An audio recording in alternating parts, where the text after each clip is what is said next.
Working hard is the cost of entry to anything. You know 0 people that are successful that don't work their face off. You know 0 people. Now, they may have money because mommy and daddy made money and gave it to them, but people that actually built their own success, you know 0 people that have had success that did not put in obnoxious amounts of work. I believe anything is possible, right? I live in the world of possibility. And I also believe that we can accomplish anything with our 2 hands and just putting in the work with our 2 hands. And also, you hear this often, but it's really, really true. You gotta find something, if you love what you do and be passionate about what you do and find something that you can be passionate like, it really helps. You know, it gives you that motivation when you wake up in the morning. My work ethic and my desire to create comes from, honestly, passion. I always have a goal. And I always have a dream.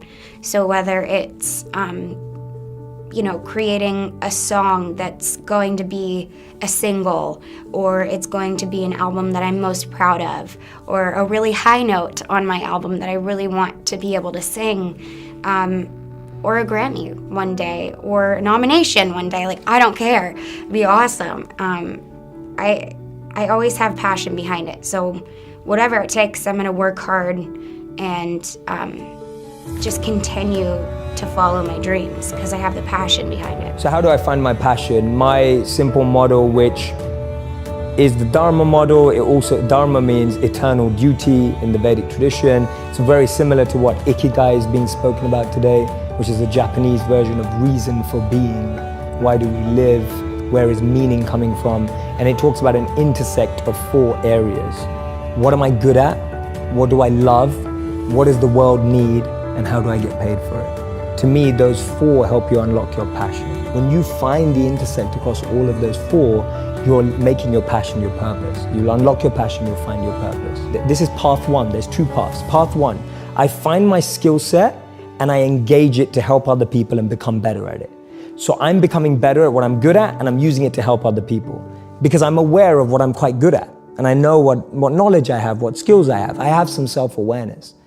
The other path that people often miss is actually I just start serving people. I just start helping people and I start to notice what I enjoy about that and what I'm good at helping people with.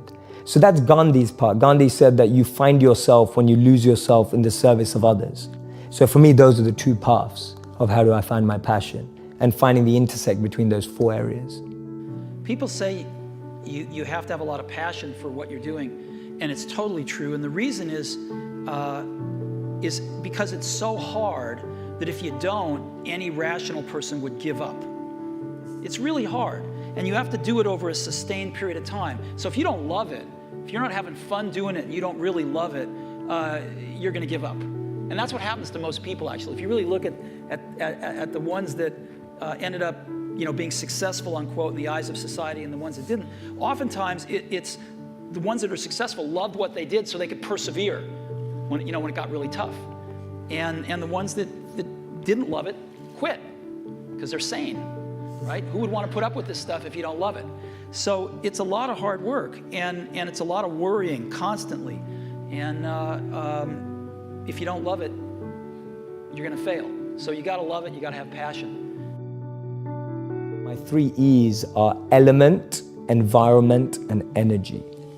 Everyone has an element that they thrive in. If you take someone out of their element, they won't be the same. A modern day example would be Michael Jordan. He was incredible at basketball. You took him out of basketball, put him into baseball, no one remembers his career. We're talking about one of the best athletes of all time. Your environment is the environment around you. You can take a fish out of water and give it a beautiful mansion and a Bentley and all the money in the world, but it will die. And that's what we are, like our environment. Everyone needs an environment which they thrive, which we have to craft. Your boss, if you're at work, is never gonna ask you, hey, what environment do you succeed in, right? Like, that never happens. So we have to create an environment where we thrive. And then finally, it's energy. Some of us love high energy environments, high pressure. Some of us succeed in low energy environments and low pressure. Figuring out your energy and the frequency on which you operate best will help you thrive as well. So for me, those are the 3 E's to really create a thriving environment. Know your element, know your environment, and know your energy. And so at all times, if I see anything going wrong, I'm going, is my element out of alignment? Is my environment out of alignment? Or is my energy out of alignment? And that's a great 3-question test you can do to yourself when you don't think things are going right. And all you have to do is bring that back into alignment. Jay, my relationship's falling apart. I get asked that all the time. So the answer to that is much harder. It's harder to summarize it, but I always start with self-actualization, that the problem is we have a list for the one that we want, and we don't have a list for what we need to become. And I don't mean become to attract, I mean become to just be, to just get to understand yourself. You don't know what you need in your life until you figure out who you are. And so I find too many people rush into relationships without really recognizing and being fully aware of what they need from a relationship. So it all comes back to how aware are you? How much understanding do you have of yourself and what you need and what you want? That's my best advice for a relationship in like a minute. And then the third question I mostly get asked is, Jay, what do you read? Like, what are your favorite books? Because it seems you read a lot.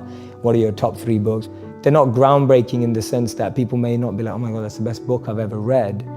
For me, they changed my life. So that's where I'm coming at a point from.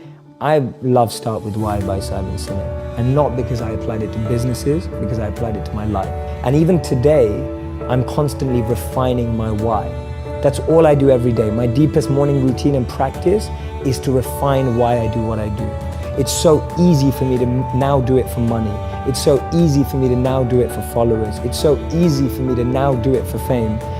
And every day I have to refine that, because I know, having lived as a monk and what I practice, that if those become what I want, then I'll forget who I need to be. So my daily practice and my daily routine is refining my intention, which in modern language is why. So for me, Simon's book helped me do that. First and foremost, what I think everybody should do, and even I'm saying this, actually I'm giving myself advice right now, I'm just getting meta and stepping away from this interview. You need to do things that make you a little uncomfortable. Way too many people have made decisions without ever trying, right? So the punchline is this, look, here's what I'll say on this little genre as we're jamming on it. You have one life. Like, one of the great things that happened to me growing up was there was a lot of grandparents that visited. I had a lot of kids in my neighborhood, and for some unknown reason, I don't know if I'm an old soul or what it is, I used to, on the playground, go and sit with old people and just talk to them. And let me tell you one thing about old people, 80, 90. The one thing that has stuck with me as a child and sits with me today is they regret. Regret scares the crap out of me, Elvis. Do you have any regret right now? No, but I also am 40, so I feel like I can get a lot of things done. I feel like a lot of things are still in front of me, but when you get to 80 and 90 and you can't do everything, and you know that you don't have as much time, the one thing I see in so many of their eyes is, I wish I. There's only one you, okay? Because there's no one like you. And I don't mean the superfluous, superficial parts. I'm talking about the core of you, who you are inside, your values, your beliefs, your flaws. And once you understand who really that person is, you would have taken the first step in finding your unique self. And that is the best version of you. Who am I really? Most often, we don't allow ourselves the ability to dream beyond our imagination. We don't allow ourselves to think about the future because we are afraid of change. We are afraid to move away from what is familiar. Either that, or sometimes, we are too rigid to let our dreams evolve.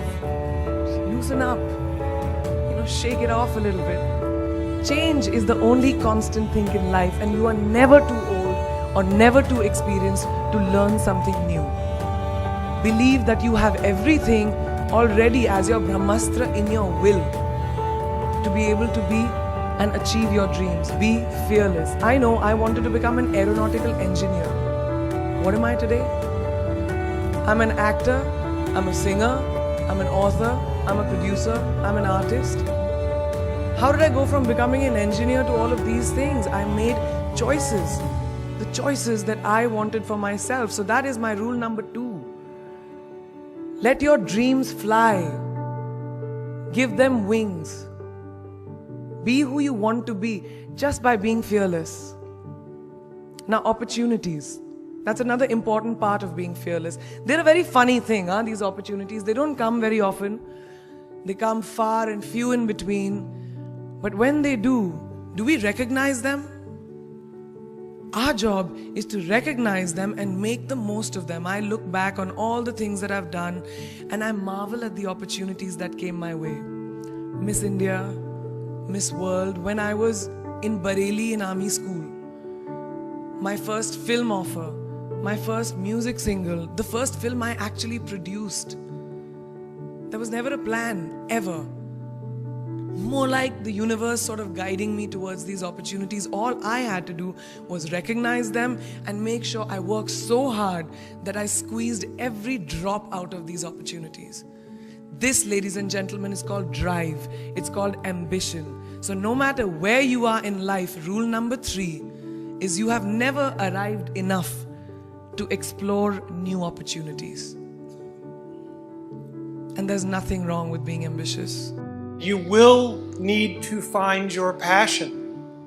Many of you have already done it. Many of you will later. Many of you may take till your 30s or 40s. But don't give up on finding it, right? Because then all you're doing is waiting for the reaper. Find your passion and follow it. And if there is anything I have learned in my life, you will not find that passion in things. And you will not find that passion in money. Because the more things and the more money you have, the more you will just look around and use that as the metric, and there will always be someone with more. So your passion must come from the things that fuel you from the inside. And honors and awards are nice things, but only to the extent that they regard the real respect from your peers. And to be thought well of by other people that you think even more highly of is a tremendous honor that I've been granted. Find your passion, and in my experience, no matter what you do at work or what you do in official settings, that passion will be grounded in people, and it will be grounded in the relationships you have with people and what they think of you when your time comes. And if you can gain the respect of those around you and the passion and true love, and I've said this before, but I waited till 39 to get married because I had to wait that long to find someone where her happiness was more important than mine. And if nothing else, I hope that all of you can find that kind of passion and that kind of love in your life.